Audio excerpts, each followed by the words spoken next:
que você teve de Obrigado. experiência até hoje na tua vida que você não conseguiu explicar? Cara, eu tive várias experiências estranhas na minha vida. Eu tinha começado a te contar sobre a minha experiência de saída do corpo. É. Eu comecei a meditar na minha adolescência. Aprendi com duas amigas que faziam yoga, essas coisas assim. E depois que eu me desconverti do catolicismo, eu permaneci ainda com dúvidas sobre pelo menos a existência de alguma coisa sobrenatural. Será que eu tenho um espírito? Porque as pessoas lá no Orkut diziam sobre viagens astrais e coisas do gênero. E eu queria saber se tinha um fundamento ou não para esse tipo de crença, porque algumas coisas faziam sentido ainda para mim. Então eu aprendi a meditar para tentar ter essas experiências, Vilela. E eu comecei a ter muitas experiências estranhas com meditação. Por exemplo, quando eu meditava, hoje em dia eu ainda medito, mas muito menos do que antes, eu sentia como se eu perdesse a noção tridimensional do mundo. E eu ficasse meio achatado, como se o mundo virasse meio 2D. Sei. Sensação do meu corpo espichar ou encolher, flutuar, e até mesmo algumas sensações prazerosas que subiam-se pelo corpo, uma coisa meio estranha. Mas eu tive duas experiências mais marcantes. Uma delas, eu fiquei meditando mais ou menos por 2 horas na casa dos meus pais, e eu sei que durou tanto tempo por conta da badalada do relógio do vizinho, que batia assim e me dava uma noção do horário de madrugada, que eu tive aquilo que a gente descreveu mais cedo como paralisia do sono. De repente, eu comecei a ouvir um ruído muito forte no meu ouvido, a me sentir tragado, como se fosse meio para baixo, assim. Não conseguia me mover mais. E eu achei aquilo tão terrível que eu entendi que eu estava morrendo, que eu estava prestes a morrer, que tinha um perigo, né, iminente de morte. E eu tentava chamar meus pais e eu não conseguia me movimentar, não conseguia falar nada. Foi terrível aquilo ali. Deve ter durado uns 2 minutos, 3 minutos, não sei. Depois disso, eu me vi num lugar que era um breu, não tinha nada, nenhuma luz. Era eu e o preto, assim, como se eu estivesse num espaço sideral sem estrelas ou planetas. E nesse momento, eu ali voando como Goku, eu, eu senti uma euforia. Não sei se a palavra melhor é euforia, mas um prazer, uma felicidade tão gigante, cara, que eu ficava falando pra mim mesmo, eu não quero sair daqui. Eu não quero voltar. Eu ficava repetindo isso de tão prazerosa que estava a experiência. Então, eu fui do inferno ao céu. E eu não brinquei à toa sobre Goku. Na época eu assistia ali no ensino médio e tal. Eu comecei a fazer assim com o meu braço e rajadas de energia começavam a sair. Nossa! Aí eu comecei a brincar de Saiyajin, mano. Porque eu era apaixonado com Dragon Ball, essas coisas assim. E foi uma experiência muito marcante na minha vida. Aí quem acredita em viagem astral, essas coisas, talvez tenha uma explicação que eu saí do meu corpo, e tem isso, tem um cordão de prata e tal. E eu fiquei meio encasquetado. Será que realmente eu saí do meu corpo? O que foi esse negócio? Mas eu não vi nada, era um preto, assim, um breu e tal. Continuei meditando. Depois de um tempo, aí eu me mudei, acabou o ensino médio, fui para Belo Horizonte, fui meditando e tal. Voltei de férias e fui meditar no final de tarde, início de noite, na casa dos meus pais. Nesse dia eu fui dormir, deitar, né, para meditar na cama do meu irmão. E não na minha, porque minha cama estava cheia de roupa. A empregada deixou a roupa passada lá, e eu falei, pô, vou dar uma meditada aqui na cama do meu irmão. Aí eu deitei, e eu meditava deitado, justamente, depois eu fui entender isso, que essas experiências vinham mais quando como se eu estivesse induzindo um estado de sono, com sonhos. E o ponto é que, de repente, eu me vi deitado na minha cama. Como se eu tivesse saído do meu corpo e me visse ali, deitadinho. Que experiência, que coisa. Eu me assustei. Deve ter durado uns 5 segundos. E eu fui tragado de volta.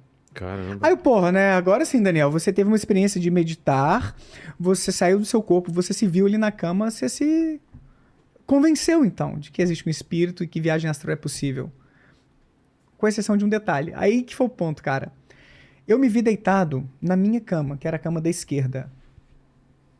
Só que, na verdade, eu estava deitado na cama do meu irmão. Ué? Na realidade. Porque naquele dia, como eu mencionei no início, a roupa estava na minha cama e eu falei, eu vou fazer a meditação na cama do meu irmão. Eu não me vi deitado na cama real do meu irmão, da direita. Eu me vi deitado na cama da esquerda. Então, houve uma divergência entre o que eu vi durante experiências extracorpóreas e aquilo que era a realidade. E eu estava no início eu estava fazendo talvez o 3º, 4º período de psicologia, não me lembro, e comecei a estudar essas coisas. Aquilo que eu tive, a resposta que eu encontrei, foi uma espécie de sonho induzido pela meditação. Eu adormeci meditando Sim. e a expectativa que eu tinha de que poderia sair do meu corpo influenciou a minha experiência onírica, né? Daquilo que o meu cérebro construiria enquanto experiência de sonhar naquele momento.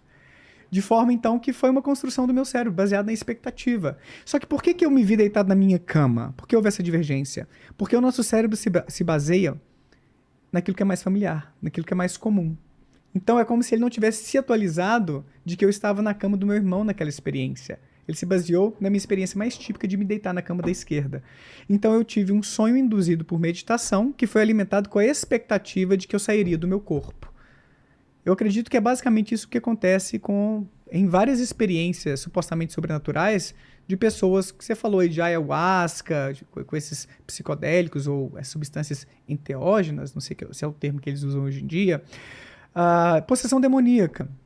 As pessoas, né, acho que alguém brincou aí mais cedo, por que apenas evangélicos são possuídos por demônios, ou hoje católicos muito menos, né? Talvez se você está numa igreja que fala muito sobre isso, a chance aumenta.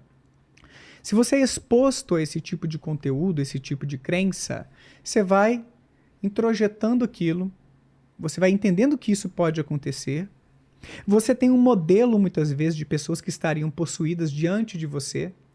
Então você vê ali como é que se comporta a pessoa, como é que ela fica com os braços, como ela fala, as coisas que o demônio fala. A gente vai incorporando isso tudo no nosso repertório de crenças e expectativas. De forma que, se uma hora você está ferrado na vida, começa a acreditar que talvez um demônio esteja te atormentando, te obsediando. Sim. Se você está numa vertente talvez mais espírita e tudo, né? Um espírito obsessor. E que o pastor, por exemplo, ou um médium, tem o poder de te exorcizar, né? De tirar, na verdade, essa entidade, esse encosto aí, esse espírito de você. E ainda se você tem um elemento de personalidade que é, não é introversão, eu esqueci o nome, absorção, que é o quanto você mergulha na sua própria imaginação e vive essa imaginação como realidade. Esse traço de personalidade também é um preditor do quanto você tem essas experiências estranhas. Olha só, eu tô levantando tanto de fatores aqui. Você é um forte candidato para se ver como um possuído numa noite lá da igreja evangélica do seu bairro. Entendi. Ou você é um forte candidato para se ver em contato com um suposto espírito num centro espírita, ou na Umbanda, ou no Candomblé. Então você tem, e eu entrevistei ex-médiums, inclusive de várias vertentes, como essas que eu mencionei, que dizem justamente isso. Daniel, eu convivi com aquilo ali, para mim era normal, sabia como é que era. Médiums que eram ensinados, como é que chama aquela série de mágica em que os meninos têm tipo uma escola, como se fosse Harry Potter, uma escola de magia, para aprender a manipular e tal, tipo Star Wars também, que tem a escola para manipular a força e tal. Muitos médiums passaram por treinamento para aprender a psicografar, para aprender a relaxar e entrar num estado talvez de auto-hipnose que faz com que eles acreditem que eles estão em contato com o sobrenatural. Então isso é um ponto interessante, Vilela, porque as pessoas às vezes fazem uma falsa dicotomia. Ou essas pessoas estão mentindo e são charlatões, ou existe o sobrenatural. Ou isso é verdade. Elas podem estar falando a verdade e não existir o sobrenatural. Exato. Porque elas acreditam piamente naquilo. Elas podem estar vendo espíritos e fazendo reacts ali, ó, no enterro dos Mamonas Assassinas, ó, tá aqui, ó, tá aqui, ó. Elas podem, talvez, estar tendo experiências que elas interpretam como de origem sobrenatural, mas é uma confusão. A terceira variável aqui é com a que a gente mais trabalha na psicologia da religião e anomalística. A maior parte dessas pessoas não está tentando te enganar. Não são charlatões. São pessoas que não compreendem, do ponto de vista mais cético, científico, essas experiências estranhas que o nosso cérebro, que tem uma capacidade extraordinária de criar essas experiências extraordinárias, está fazendo ali. A gente, então, ou essas pessoas acabam atribuindo ao sobrenatural.